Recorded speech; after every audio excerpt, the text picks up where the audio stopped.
Entre mois de novembre et décembre, j'ai eu à réaliser plus de 3 millions de francs CFA avec ben projet bo xamné c'était un airdrop. Salut les amis, j'espère que yéen ngi ci jamm. Man ma ngi sant Yalla bu baax alhamdulillah. Bu féké c'est la première fois ngeen di sétane suñu vidéo fi ci Wolof Tuto, ñu ngi leen di ñaan ngeen abonné wu, activer cloche de notification yi, partager vidéo yi ak seen xarit au maximum. Tay nak dañuy ñëw partager leen ben projet bu important moy projet yi nga xamné tout le temps mën nga ci gagner xaalis bu bari. Mais li nak pour investisseur en crypto-monnaie la bo nekul investisseur en crypto-monnaie dama lay inviter pour nga intégrer sama formation bi ça parle de crypto-monnaie nan ngay def ba maîtriser crypto-monnaie di jënd di jaay commencer xam ci marché bi ba def ay côté bot de trading yeeg yoy nonu diko utiliser di gagner xaalis tout le temps ba après di nga mëna nek investisseur en crypto sur long terme bi inshallah ku bëgg intégrer formation bi premier lien bi ci commentaire yi wala ci description bi dina ko fa def donc mo ngay cliquer nga dem ci WhatsApp bi pour mëna def paiement bi c'est à 35 000 tay nak vidéo bi dañuy wax ci walum gagner xaliss en ligne ak ay projet crypto yo xamné gennagul lo xamné dafa nek en pré-sale wala yu mo xamné dafa nek en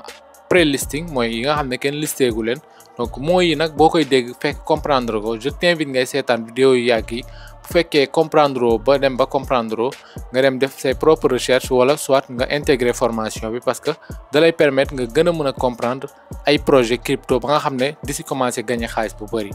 Donc comment j'ai fait pour réaliser plus de 3 millions avec ben projet dama participer ci ben launch pool bo xamné airdrop la won ci Binance donc bima permettre ma gagner muy projet Tena ak usual nak dama dem nga xamné ben projet crypto bo xamné bon j'ai fait vraiment beaucoup d'argent avec usual donc ba tay même instant bi ni buñu xolé ñu ngi en bear market marché bi yépp mo nek di wacc waye c'est une bonne opportunité pour ñuy jënd pour nga xam dañuy holder pour le futur waye tay nak du lolu du biu vidéo bi damay ñëw présenter len Mega Drop ak Binance Web3 wallet. Binance Web3 wallet nak dafa melni defon na ci vidéo si je me trompe pas bu fekkee c'est pas le cas bu dé da ngeen intéressé pour ma def ci vidéo wax len mako ma def ko ben vidéo bu gatt short publier ko ci chaîne bi parce que c'est très simple à créer un compte Binance Web3 wallet. Binance Web3 wallet nak mom moy presque trust wallet ci bir Binance comme genre non kessé la ñu ko mëna expliquer nu mu simple donc Web3 da lay permettre nga mëna am ay token yi nga xamné sax doo ko mëna am ci Binance bi mën nga ci def lu bari lo xamné mëno ko def ci Binance bi wallet décentralisé la donc ci bir Binance la nek lepp amul installer benen application bu fekkee xamoko di nga sétanal vidéo bi nga gëna comprendre tay nak dañuy ñëw wax ci ben projet bu tuddu Solve ci Binance Web3 wallet bi projet bi nak Mega Drop la Mega Drop boko déggé airdrop moy airdrop yu ndaw yi donc ay 100 000 3 millions de dollars mais Mega Drop ay multi-millions de dollars lañuy def donc si je me trompe pas je pense que day dépasser ça ay 5 millions de dollars té lool non ñëpp dañ koy sédalé ci ñi verrouiller BNB yi donc pour mëna am ci Mega Drop bi nak bu paré dañuy sédalé ku nekk ñi verrouiller won BNB bu porte bokk ci biir projet bi donc airdrop bi nu muy demee dañ lay wax par exemple defal li verrouiller ay BNB après en retour nga am ay bonus donc voilà légui nak bu fekkee da nga am ay BNB yu bari par exemple nga am ay 100 000 10 000 dollars 5 000 20 000 dollars si ngay gëna bari xaalis ka nga xam ki nga xam ne ay 100 dollars lay verrouiller en BNB donc bu fekkee da nga am accès ci xaalis bu bari loolu du benn risque parce que da ngay jënd ay BNB juste verrouiller ko tu n'as rien à perdre au contraire tu as vraiment beaucoup à gagner man j'ai gagné vraiment beaucoup d'argent avec ça depuis que je connais les airdrops je gagne vraiment beaucoup d'argent avec les airdrops de launch pool mais Mega Drop bi ça va être une première sur la chaîne que je fais une vidéo sur un Mega Drop tay nak dañ koy expliquer lépp ci sama téléphone on y va. Ok les amis légui nak buñ ñëwé ci suñu téléphone donc on va faire les mêmes manipulations donc c'est très strict nak il faut faire attention ngeen xol bu baax minimum nak il faut nga am ay bitcoin wala ay donc wala ay BNB wala ay USDT pour nga mëna bokk ci Mega Drop bi comme que ñun ñu ngi won ci Web3 Binance Web3 bi instant bi donc buñu xolé ni juste que voilà focus bi foog ma régler ko sinon c'est normal voilà buñu xolé juste que buñu ñëwé sax fi dañuy gis ni amna ay carnaval airdrop donc Solve BTC bu la neexee ngeen ñëw directement fi wala sax ngeen ñëw ci plus comme ni ngeen ko gisee ni plus dañuy dem ñu dem ci Mega Drop fu ngeen gis ñu bind Mega Drop voilà bu ñëwee ci Mega Drop dinañ gis Solve protocole voilà nii lañ si participer, mais il faut faire ngeen suivre nank voilà. Léegi nag gagner des points et obtenir des récompenses comme niñ ko waxee, donc gagner ay points et obtenir des récompenses voilà. Léegi nag lan la ñuy def mooy dañuy dem directement ba souscrire. Il faut ngeen am ay BNB, donc ñu xool ñaata BNB, donc juste que instant bi dama leen defal démonstration voilà. Mais il faut ngeen xam aussi ñaata BNB, donc xama xool 0,07, donc damay juste que je vais démontrer vite fait 0,05 BNB. Ça dépend nag yéen bu la neexee ngeen bës max, donc quota de personnel restant 300 000 BNB gis nga, donc ñu test ci BNB yi, donc bëri na trop. Léegi dañuy def confirmer bës une fois que j'aurai activé, donc produit sera souscrit automatique voilà. Ñu accepter yëpp, mais mën ngeen lire parce que lire dafa baax toujours, comme loolu laa leen wax, il faut lire. Donc voilà, ngeen bës confirmer. Léegi BNB yi day vérifier wu automatiquement. Léegi dañuy dem ci retour méga drop bi, c'est pas fini parce que instant bi vérifier nañ BNB yi ci méga drop bi ba pare, gis ngeen verrouillage bi jàll na, mais léegi il faut ñu def quest bi, maanaam nan laa ko waxee, donc liñ ñu jox, donc il faut ñu réaliser quête Web3 wallet, xaw ma nan laa ko mën expliquer voilà. Foog ñu réaliser ko, donc dañuy ñëw directement fii ñu bës démarrer le protocole. Mais avant ngay démarrer am na benn tutoriel bu ñu lay wan fii, gis nga bu ñu bësee voir le tutoriel nii, bu ñu bësee nii voir le tutoriel, dina génne benn tutoriel fii boo xam ne da lay permettre nga xam lan nga war a def lan ak lan voilà. Gis nga tutoriel bi yëpp da lay permettre nga, bu fekkee ci Binance Web3 wallet bi, bu nekkee amagoo compte Binance Web3 wallet, bind ko ci description bi, après nga wax ma ni amagoo compte Binance Web3 wallet ma wala nan lañ koy créer voilà. Ñu def commencer, bu ñu defee commencer, veuillez remarquer après avoir terminé la quête vous devez appuyer sur le bouton vérifier. Donc nee na boo kiiwee ba pare da nga war a appuyer ci bouton vérifier bi. Léegi nag dañuy bës, bu ñu ñëwee fii dañuy bës connect wallet, ñu connecté suñu Binance Web3 wallet, donc Binance Web3 wallet lañuy connecté voilà. C'est connecté automatiquement, donc register to get voilà. Donc mën nañ bañ a donc holder yi ku nekk daal dañ koy kii, ku nekk li ngay jot bind nañ ko fii, donc mën nañ bañ a bës kii. Léegi nag dañuy wax ñu déposer BTCB, donc il faut nga déposer ay bitcoin seen Binance Web3 wallet pour mun ko def. Donc dañuy ñëw ñu dem déposer ji, parce que bu ñu xoolee suñu Binance Web3 wallet, ok, donc dañuy ñëw déposer ay bitcoin, donc BTC lañuy ñëw retirer rechercher, bu ñu paree ñu bës choisir BTC BNB Smart Chain d'accord. Léegi ñu ñëw def bind nombre de ñaata en bitcoin, donc ñu def ni 001 ok. ñu xool ñaata la, donc $9 ok, donc 0,001301, donc $9 ñu bës retirer d'accord. Automatiquement dañuy ñëw bës confirmer, après ñu xaar ba bitcoin ñëw ci suñu Binance Web3 wallet, donc accéder au Web3 ñu actualiser. Donc lii mooy dañuy retirer $10 en bitcoin, mais $10 yi en bitcoin lay nekk, bitcoin Binance Smart Chain. dañ koy retirer suñu Binance normal, Binance exchange, ñu jëlee ko yóbbu ko Binance Web3 wallet. Pour ñi nga xam ne xamuñu lan mooy Binance Web3 wallet,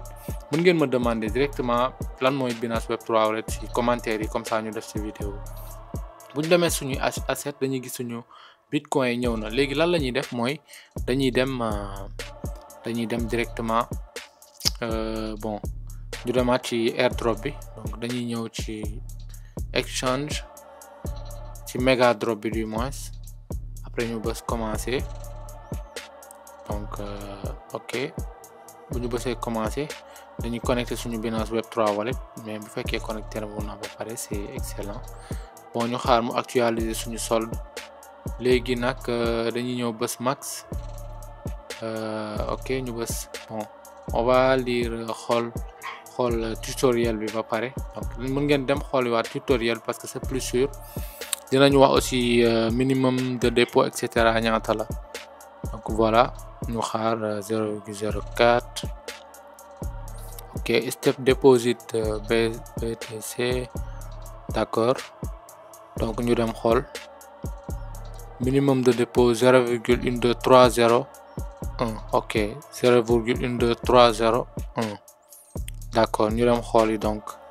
ñun ñaata la ñu yor 0,301 normalement minimum la war a nekk 0,301 donc matul il faut ñu dem compléter waat ko je pense que ay après minimum $20 c'est les $20 quoi donc dañuy def recevoir ñu dem bés bitcoin ñu dolliwaat yeneen virgule 0,01 ok ñu def bon on va choisir bitcoin ok ñu choisir bon attendez parce que je suis un peu perdu recevoir à partir de Binance ñu bind bitcoin BTC après ñu ñëw bés PNB Smart Chain ok ñu bés nombre ñaata bitcoin lañ soxla 0, bon nañ def max comme ça mu indil ñu defaat dolli benn 0,1 ok mu defaat ñu même donc dañuy defaat dépôt $9 2 fois 9 normalement ça va être les 18 léegi lan la ñuy def dañuy accéder au Web3 xaar ni affaire bi ñëw donc 30 et quelques dollars lañu war a yor fii normalement après bu ñu yoree 30 et quelques dollars yi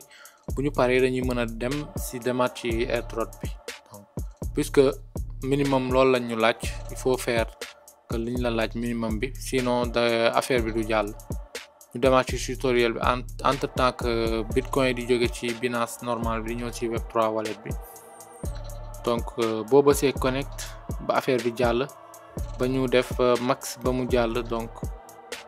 instant bi ba ñu approuvé ko dafa war a def staking successful